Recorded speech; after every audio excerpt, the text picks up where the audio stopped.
What if your purpose wasn't something that you had to find, but something you could give? Service is not about losing yourself. It's about discovering who you truly are through love in action. I am Justin Gates. I am joined by my sidekick, well, you know what? You can be Batman today. I'll be Robin. I'm the I'll sidekick. take it. Michael Perry, and you're listening to the new Ashla Podcast.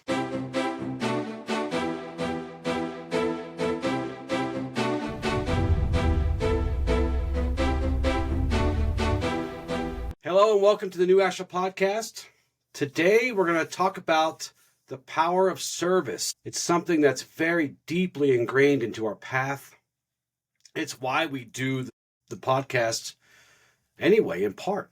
This is one of our ways to try and serve. So, and Michael said, no, we're not doing that today. I said, why? He said, because service is for suckers. Isn't that what you said? I'm pretty sure that's what you said. Something like that. Sure. That. We'll go with it. No, he didn't. But, we live in a world that really glorifies individual success and personal gain. And this, any act of service can feel countercultural, right? Yeah. Oh, especially in this day and age. It's one of those things where it's like, I've always been a big fan of doing community service, getting involved, even if it's just once or twice a year is really what my goal has been through the years. And it's like, whenever I bring it up to friends, like, hey, you want to join me on this? It's almost like there's this like, ooh, why would you do that? They're like, I just got a pain right here in my right. What? But as we approach service, this is how we see service. When we approach it through our path of light, it's not a form of submission, right? It helps us awaken. It helps us progress on the path. It helps us heal, and it helps us heal others. So it's necessary for us on this path. And we're going to explore this today, and I think it'll really help all of you out there too, if you're kind of on the fence about these things. So, because really, for us, it's a realization that our greatest fulfillment arises not from just this gross accumulation, but from contribution. This is where we come from. Accumulation is fine, but we should also contribute. Well, again, it's like you look at millionaires and people who are rich and the chronic rates of depression across the board. It's because there's no fulfillment in obtaining goods. Yeah, you get that moment of happiness when you get that new car, when you buy that big house, when you land that big deal. You get that moment of fulfillment, but it's fleeting. Right. Because it's not in service to others. And I know that doesn't sound necessarily intuitive. Right. But it's like, have you ever helped someone and you felt that feeling of joy, of accomplishment, of living beyond yourself? And I think that's really what this comes down to, is we need to live lives that aren't so rooted in ego and in material. Right. We need to live within community, within helping others. I tend to think so. When we would talk about this topic back in the day, in the old KOA days, my co-host, my brother from another mother, David Edge, he would argue this point with me, and he would say, well, yeah, but you're still doing it for yourself. Okay, look, I don't care why you're doing it. At the end of the day, it multiplies what's good in you. And if you start out doing it just so you can feel better, so what? So what? If it starts out as an ego-driven thing, so what? You're multiplying. As long as you're not using people as props, and we might get into this later, but there are tons of videos across the internet where we see people helping people or giving stuff to the homeless and stuff like this. And sometimes it really feels like they're using people as as props. No human being is a prop. Yeah. Well, there's certain types of people that do things in volunteer work, and they post about it all over their socials. And it's like, it's all to gain that attention and that glorification of, look what I'm doing to help other people. Right. It's that genuine goodwill where you're acting out of the spirit of goodwill. And yeah, it can be ego-driven at first. Crap, post it to your socials that you helped out if it helps propel you forward. But there's a difference between those who do service just for the narcissistic gain of, look at me, and those who do it because of the feeling of service they get when they do that. Right. And we're really going to talk about service, not in a grandiose way, because like a lot of things we talk about on this podcast, it's often the little things. It's often the smaller things that add up over time. Sometimes people just need the small things. So again, true service does not demand that we diminish ourselves in any way or lower yourself. In fact, to me, this is a higher thing, right? It calls us to expand, to become conduits of compassion and wisdom and understanding. There's lots of ways, there's lots of different ways to serve. So, and some people may resist this, especially if they're ego driven, because it brings up this fear of loss of control or loss of recognition or the hunger for recognition or control, right? But when we move from this ego driven ambition, which again, it could start out lots of things I've started in my life were ego driven and they were overly ambitious, right? But they led me still down the path that I've come to today. So it's not always a bad thing. Nothing is ever bad. Nothing's always good, right? There is this balance that we talk about a lot. So, but when we move to that soul driven purpose, when we serve from that point, when we serve from our hearts, we kind of enter that stream of the divine in a way where giving and receiving become the same thing. They become one. Well, I think tying in purpose is so vital to this because, in my experience, those who have found fulfillment in the work they do and finding the jobs that resonate with them most didn't come from them chasing the material goods on the other side. Right. It came from what can I best build? What can I best provide to a community, to a group, to a niche that will help others in their lives, whether that's teaching, whether that's designing new things. It's all out of this passion of creating something that will bring joy or fulfillment to others. Yeah, it radiates. All things radiate. Good things, bad things, it all radiates. And if you take this show today in the context of all the shows we've done about healing and about shadow work and about the kind of nightly philosophy and stuff that we talk about, if you take this show today in that context, it will fit in perfectly. And it will say, oh my God, okay, now I understand what he means.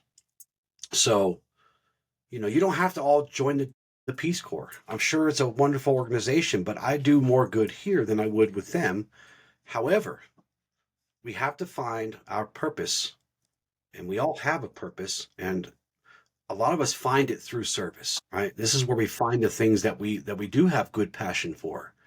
So the axiom that kind of ties into this episode for today, the master can continue to give indefinitely, for his or her wealth is their knowledge, wisdom, and experience. And what this axiom reminds us is that true abundance is not measured by what we keep or accumulate, but what flows through us, the giving and receiving, service and receiving, right? It's about that flow. When we act in service, we open ourselves up as conduits, as channels where wisdom and love and healing move freely like a river. Think of it like a river. When a river gets dammed up and it creates a branch that gets stuck, right? A little pool is what we used to call it. I don't know if it's called that, but it could stagnate. And we're a lot like that. When we get dammed up and we get stagnant, our spirit grows dull in a way. When we hoard what was meant to circulate, money is not the root of all evil, as everybody always says, if it's used energetically, right? I give, I receive. I give, I receive. It keeps it flowing. Well, just imagine if we lived in an altruistic society where everyone was trying to help everyone else.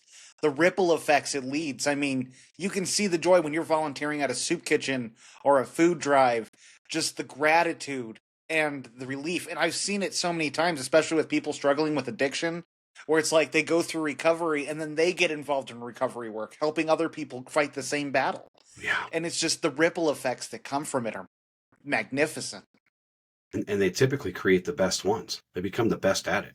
So the ethos that tie in today, I mean, they all tie into everything we do, but really the ones we'll focus on today are love and connection. Why is love so important here for this topic? Well, because at the heart of this, even if you started this from an egoic place, love is the true thing that shines through in the end. It is the thing that gives you the most gratitude for what you're doing. It's the thing that spreads to those you are assisting. Love is at the heart of all service. It is literally the radiant pulse of the universe, love. To me, it's the purest form of energy, and it sustains life, and it gives life reason. It gives it reason to go one more inch, one more step, one more day. And in service, we enact love, not as some sentiment, but as an action, as motion, compassion in action, empathy embodied. When we serve, I believe when we serve, we mirror the divine heart of creation itself. It's that important. Connection might be an easy one, right? Maybe both of these are, but connection's a pretty easy to understand why it's one of the important ethos today, right?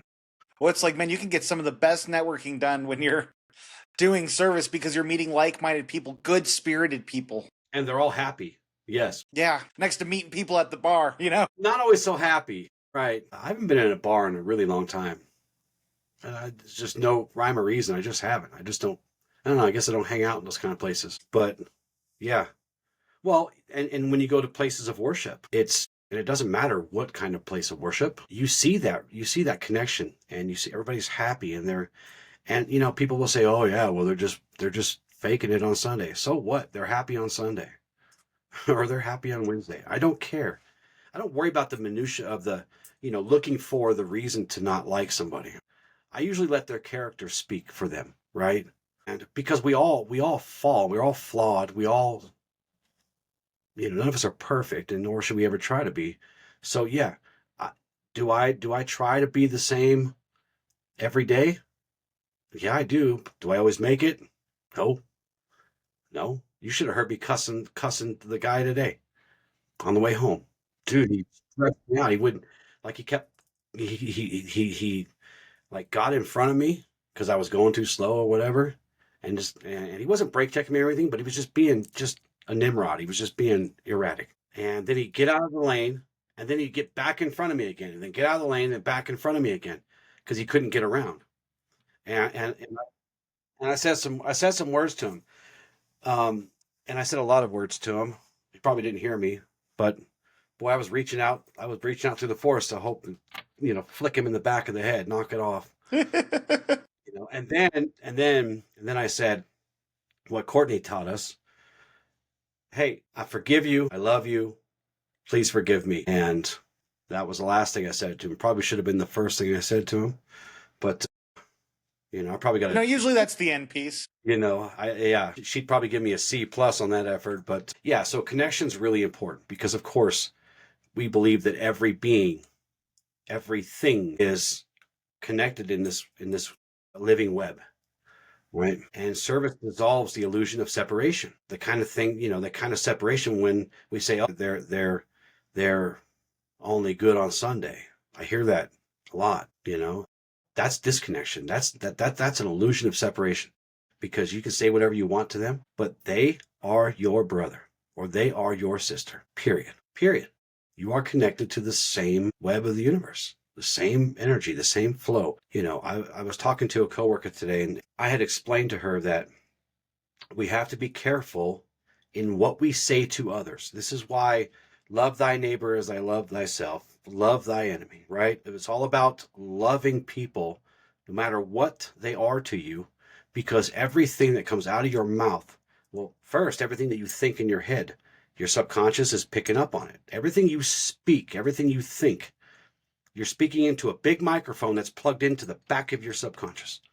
So it doesn't matter who you're talking to or who you're talking about, your subconscious does not know. So be careful what you say to others too, because everything you say to others, you're saying to yourself, right? Yeah, well, an important part of this is, we project our own views of ourselves onto the world, whether we know it's our views of ourselves. There's people who see everyone as horrible people, hateful people. And then you have people who see the world as all good. And often it's all about an internal state they're just reflecting onto society. Yeah. To your point. Mm-hmm. Except for that guy that was driving like crap. I drive good. He does not. I wasn't talking to myself. I was driving perfectly. Yeah. So, to kind of put this in your mind today, as we move forward, I want you guys to think about, where in my life can I shift from seeking purpose to being purpose through serving with love, humility, and intention. So that's kind of the thing I want you to think about today as we move forward. So what is true service, Michael? What does that mean to you? If I say, what is real service or true service?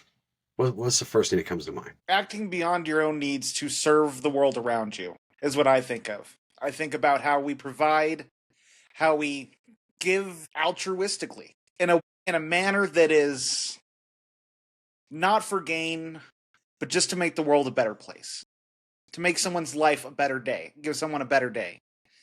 It is, yeah. So a lot of people misunderstand service, as I said earlier, because they always associate it with giving until you're empty, giving everything away until you're dry, giving your last dollar and you don't eat for 3 days so someone else can eat for one. It's not a very good equivalent exchange. And when I say equivalent exchange, I don't mean that you give gift for gift, time for time.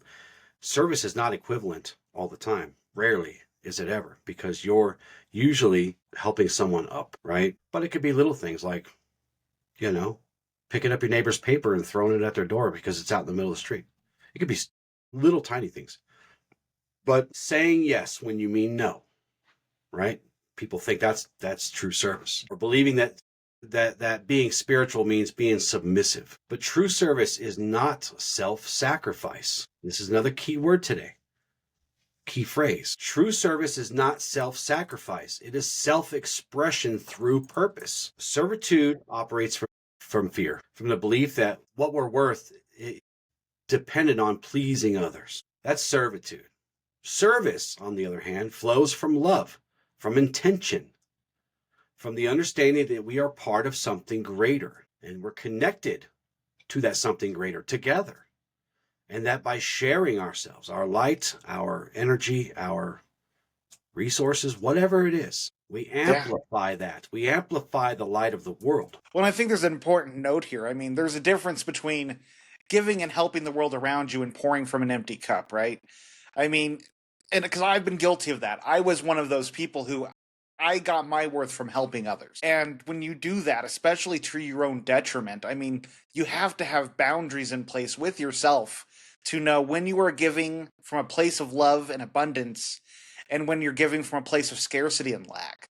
And we have to be able to associate and discern those boundaries within ourselves and within our resources, where we are providing not to the extent of impacting their own lives to a negative degree. So for a lot of those codependents out there that are listening, because that's really who I'm talking to here, is we got to be able to discern where our needs begin and serving others and helping them with their needs begins. Because we can get lost in the enmeshment of trying to serve everyone around us while running ourselves on empty. Yes. Servitude operates, like I said, from some kind of fear, but really it operates from lack.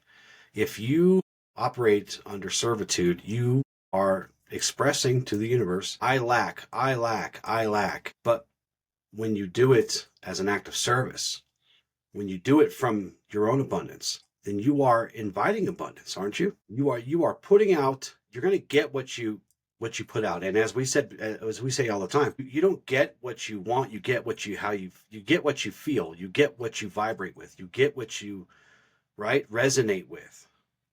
So if you're resonating from a place of servitude, it's just going to be lack and suffering.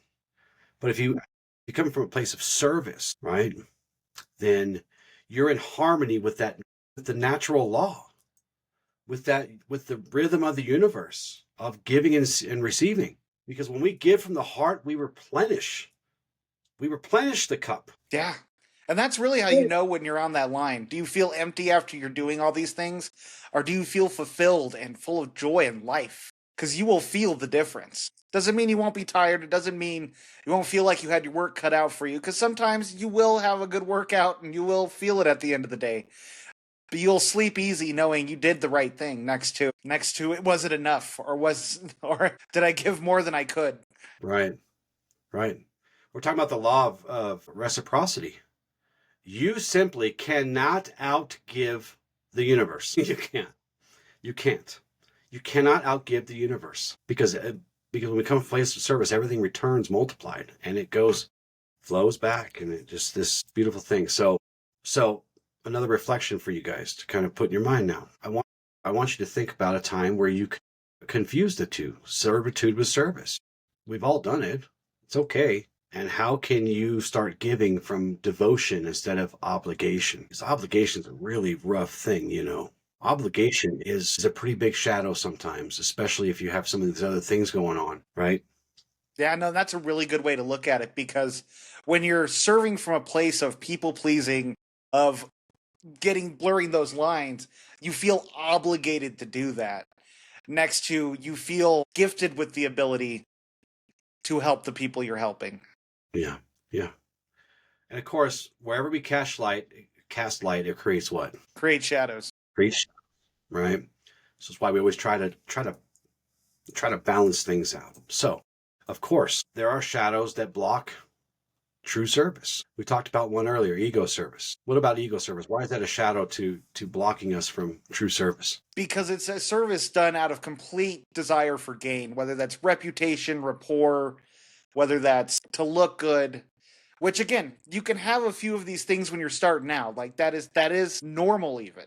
But there is a difference between someone who gives and does charity because they only want the respect that comes with it, compared to someone who's actually doing it because they want to create a better place. Right. Another one I can think of is martyrdom. God, yeah. That's a lot of what we were just talking about. You know, it's giving beyond what we have to depletion. You know, you're giving out of guilt or self-neglect. You're abandoning yourself to help everyone else. That's not service. That is martyrdom. Yeah, right. Yeah, we give from an empty cup. As you said, we pour and pour and pour and never replenish any of that, because we are neglecting ourselves. We are in a state of martyrdom where it's just complete neglect. Saying yes when we know we should say no. So, and in this place, resentment is bred, completely exhausted all the time. And we really start to blur the lines and become confused between self-sacrifice and true love, true giving, true service. What about fear of being unworthy? So I think this may be actually a good starting point for people who have worthiness wounds. Because it's true, there are people that only do service because it's their way of feeling like they have worth, like they have something to give, because they feel so lacking in every other area. I'll be honest, that is where my servitude journey began. But when you realize that you're doing it because you want to make change and not because it's something that gives you definition, that defines you as a good person, that transition is so powerful, because no longer is your worth tied to service, but instead it amplifies it. Yeah, yeah. And these are really just misdirections of energy. Yeah. We're trying to deflect the flow. One of these overflows without boundaries. Not good boundaries set there, right? Another one withholds because of fear. But both of these separate us from the source. They disconnect us. And disconnection is hell. Connection is heaven. Disconnection is hell. But to your point, the healing path does not lie in rejecting these, but understanding them. Let's go back to understanding. Don't be ashamed. Don't feel like you're broken. You just have to adjust your focus. We need to understand where these things are coming from, whether that's unmet needs for being recognized or belonging or not feeling loved, whatever. We talk about this stuff all the time, probably to the point where you guys are going to start flicking us in the third eye. But these things are important. These things are important. Important. So where we start to focus on healing through here, right? The true service flows from being whole, integrity, and not allowing ourselves to feel like we're lacking. We have to move ourselves from lack to abundance. But before we can pour into others, we must fill ourselves, right? We must take care of ourselves. We must be self-reliable. We must be able to handle the weight of another person's pain for a moment so that they can see that there's healing ahead. Yeah. And, you know, if you like to pray, if you like to reflect, meditate, if you like to rest, if you like to join others in communion, whatever fills your cup back up. But you got to take care of yourself. There's a great show we did on self. I cannot think of the word, Michael. Self-care. Yeah, we did a really good show on self-care. It's about, I don't know what, 6 or 7 episodes, probably down from Something here. like that. So, but true service begins with inner alignment, and we have to make sure our cup is full and that we have a way to keep it full and keep it going. Well, and it's so important because, again, balance in all things. I think so many of us fall into two categories. Either we overgive, overwork, and we burn ourselves out trying to serve all those around us, or we get ourselves to a place of complacency where the minimal becomes almost too much. And we must learn where to harness our energy and grow this energy, as well as not overgive this energy. It's about becoming whole within ourselves in this process and being able to learn what giving our all looks like without burning ourselves out. Yeah. Yeah, because not all service is sacred. Sometimes what we think is divine or light, or it's really just ego or some kind of trauma in disguise, some kind of coping mechanism, right? Servitude really comes from that. So we must always remember to pause and seek discernment and seek clarity before we act. We have to ask ourselves, are we serving to uplift or to be uplifted? Why are we serving, right? These are the questions we have to ask. Are we giving freely, or are we giving from a place of guilt? So of course, when these things come, as always, pause, slow down, ask yourself, is this action born of love or from something else? And if the answer is unclear, what do? We sit. We sit. Yes, we wait. We sit with it. If you need a friend, have them sit with you in it. There's no race here. There's no amount of time that, you're not on the clock, bro. It's all good. Yeah. Well, I think an important point to make at this juncture is that you also have to learn to accept service. Yes. I've seen so many people who are so headstrong. I'm not going to use help from the government. I'm not going to put my weight on other people. And there's a balance where we have to learn that it's okay to give some of our weight to others. That is communion. That is true sacred connection, because we want to carry the weight of everyone else, but we refuse to give our weight to anyone else. Yeah. Because we don't want to be a burden. That's a nasty B word, burden. I don't like hearing that word. I hear it, but I don't like hearing it. Understandably. Because you are not a burden. And if someone tells you you're a burden, you need to start repairing your circle of trust, right? Yeah. Or treating you like you're a burden.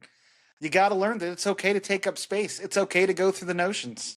Yes, we all take up space, and we must. But we also must have integrity here, right? And integrity is that harmony between intention and action. We have to commit to let our truth speak honestly through what we do, not just what we say, not just what we think. In service, integrity means that we serve because it's the right thing to do, not because someone notices. It's a quiet strength. It's a quiet thing. It's not a loud performance. That's why Jesus told people to go pray in private, because they'll get more out of it and it'll be more sincere, right? Integrity keeps our channels clear, man. They keep us straight. They keep us aligned with purpose, even if we don't always know what that purpose is, but it keeps us aligned. You can learn to say yes without resentment and no without guilt. Right. It ensures that every act of service is clean and precise and luminous. And authentic. Because it's aligned with both your truth and your compassion. You are actually doing exactly what you want to do authentically.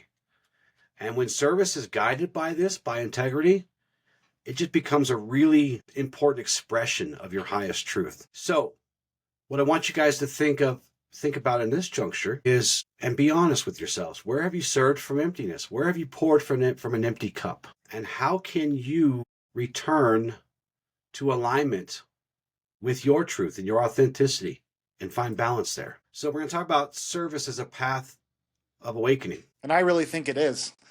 It is. It was for you. It was for me. Heather, she is at her best when she is serving. And not in a way where she's depleted, but when she's actually making a difference. And it could be stupid little things, like little mundane things. She glows. She reaches that higher place. I feel like I do too. Well, I think that's a key thing of human nature, right? We all want to feel like we're contributing to something bigger than us, whether we know it or not. That is hardwired into our psychology, our genetics, our very being.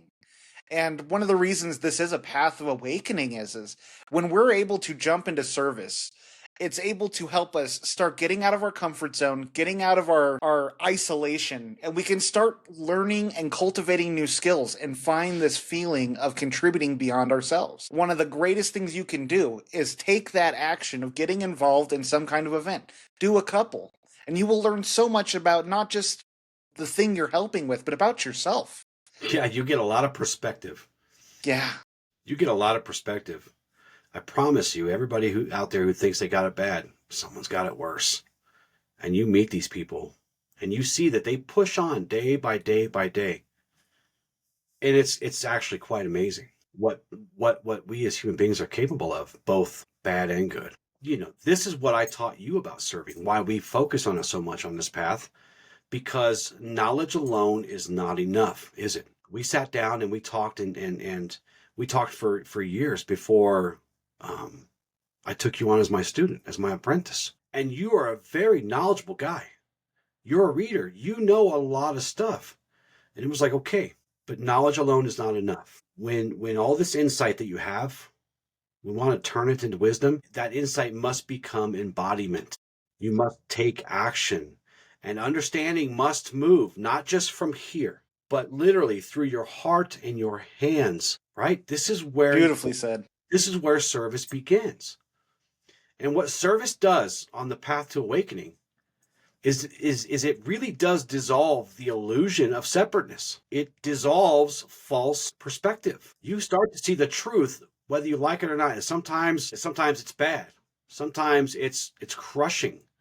Sometimes it breaks your heart into 1,000 pieces. That's why I always tell you, Michael, this path is a noble path, but it's one of heartbreak. But the fact is, when you serve, you're awakened to the knowledge that the light within me is not different than the light within you. Right. There is no separation there.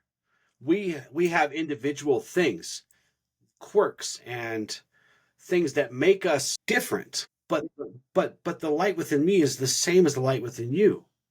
And every time we serve with conscious intention, and that could be through words or being kind or healing or just be simply sitting in the mud with somebody, just being present, we bridge that gap between the self and source. We connect even further. Well, it's like the way I've always looked at it is it's like we're all the same light. We're all just calloused by different experiences, beliefs, and cultures. You know, it's this amalgamation of how we've internalized the world and how we view how the world works and how we fit in it.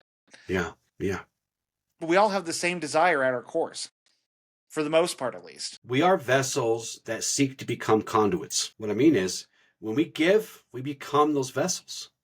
When we do it with love, we become conduits. For a lot of us, the act of true service becomes really like a meditation in motion, because every gesture, every offering becomes, forgive my language, but a prayer of unity almost. I don't know how else to say it. Right? Through such giving, both of us are transformed. Both the giver and receiver are transformed. The one who serves receives humility and learns grace and gets to practice joy. The one served gets to understand what compassion looks like and feels like, that they get to feel dignified and they find hope. So it is a path of awakening, right? There's an axiom that I decided to pick for this that I thought it worked really well. And you tell me if you agree. Approach understanding with light, and darkness will never gain purchase. Why do you think that axiom fits here, if it does? Well, I mean, just like the coaching program, Lighten the Void, when we are in our darkest moments, that is the moment we either become corrupt or we start to heal and grow. And the light is the strongest thing that we can anchor ourselves to so that we can become stronger and better. The light is where all the power resides. The light is the beacon in which that can save us from anything. And I'm not talking about some woo-woo religious thing. I'm talking about seeing the good in the world, the good in humanity, seeing the good within ourselves no matter how much we feel battered, broken, and beaten. The light is the most powerful resource we can utilize to gain footing and not let the darkness overcome us. This kind of service we're talking about is one of the purest forms of understanding. And you're never going to understand it here completely, but you understand it here. Right? Of the heart. And when we act and serve through the light, our very presence becomes a remedy to darkness, even if just for a moment. Because what we're trying to do is light that fire, light the torch in someone else so that they can illuminate too. And look, let's be honest, we may not always have the power to change a situation. And a lot of times we don't, to be quite honest. But we always have the power to illuminate it, to bring it to truth, bear it right in front of everyone. And again, even the smallest act, a word of kindness, just listening, does that. It can shift an entire field of energy. One person can walk into a room and the room just shifts one way or the other. We get to decide which way it goes.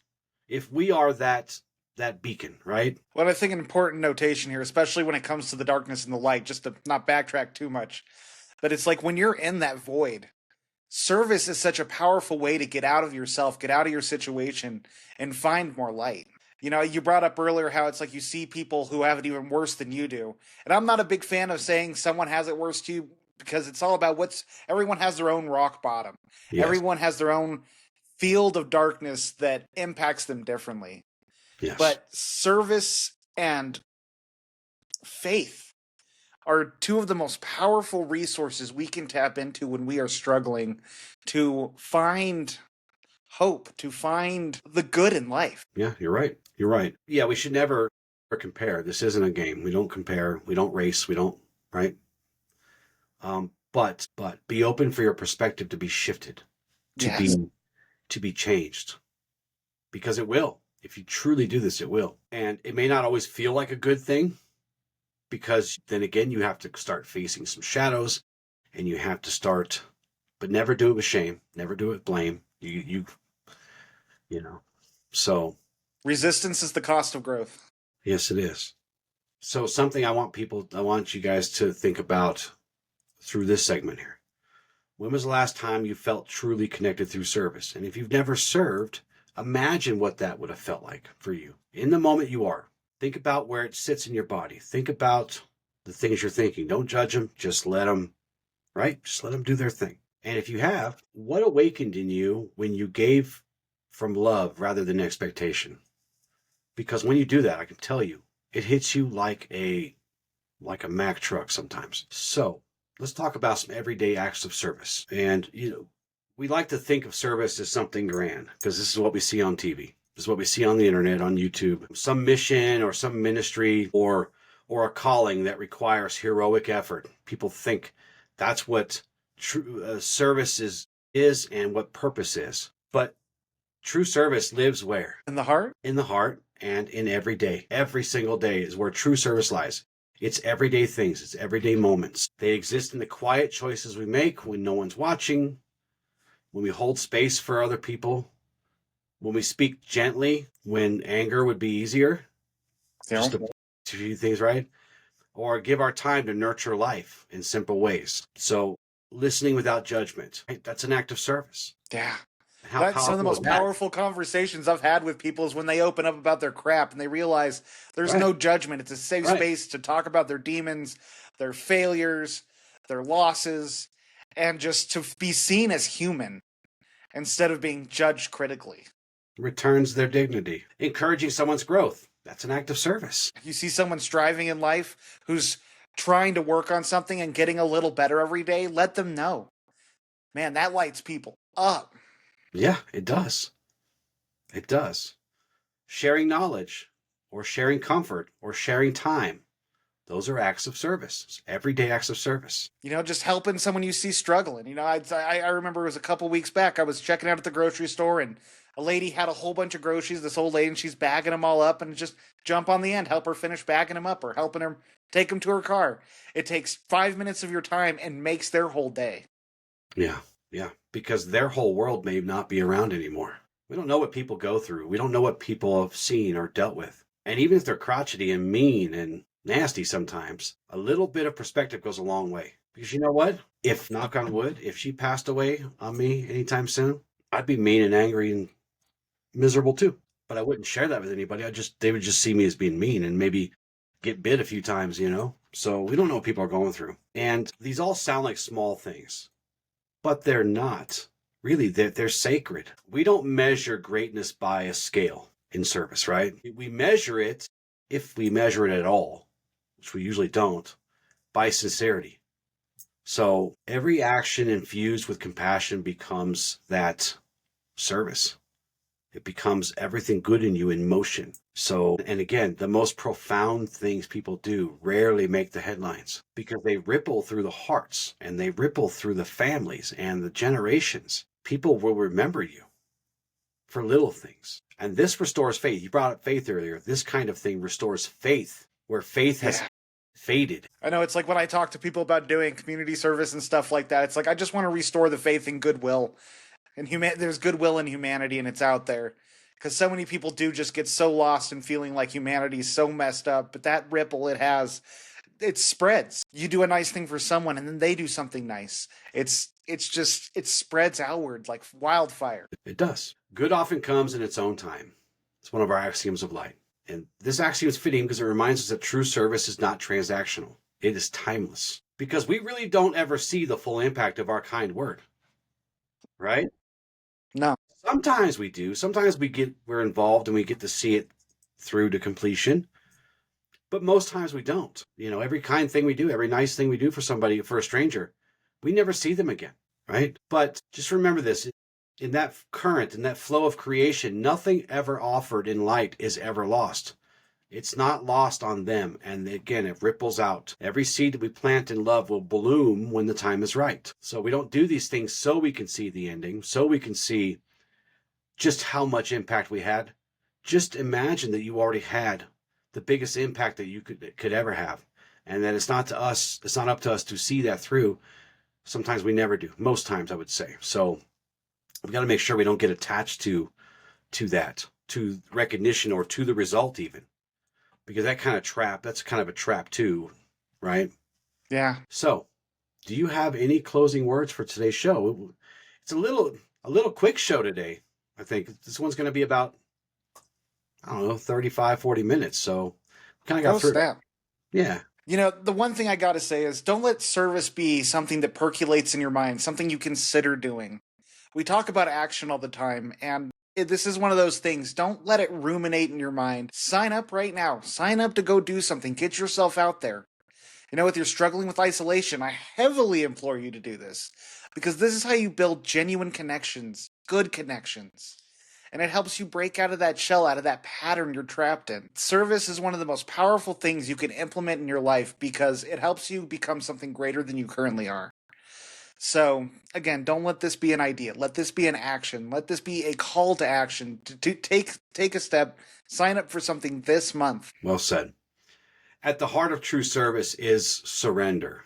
We're not surrendering power, not surrendering our boundaries, but we're surrendering our egos. Service is not about being needed. It's about being available, right? Available to light, to love, to the quiet prompting of the soul. When you act in service, you become an instrument, a beacon of divine harmony and light, a vessel through which grace can move freely into the world. Every time we serve, no matter how small the act, we reaffirm one unshakable truth. We are all connected. We are all sacred. We're all one. Because in the light, there is no hierarchy of giving or receiving.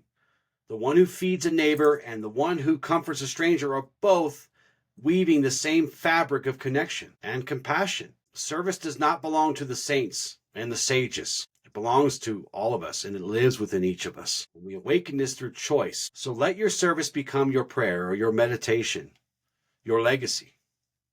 Give not because the world demands it, but because your soul overflows with it. So I had an exercise, but then I kind of did some exercises throughout the show. So I don't know. Let's see. Yeah, I don't like this exercise today. I think we covered it pretty good throughout the segments. So we're going to move into the affirmations of our 5 affirmations for today. In serving others, I awaken the light within myself. Every act of kindness expands the web of connection around me. Service is not depletion. It is divine circulation. My giving flows from abundance, not obligation.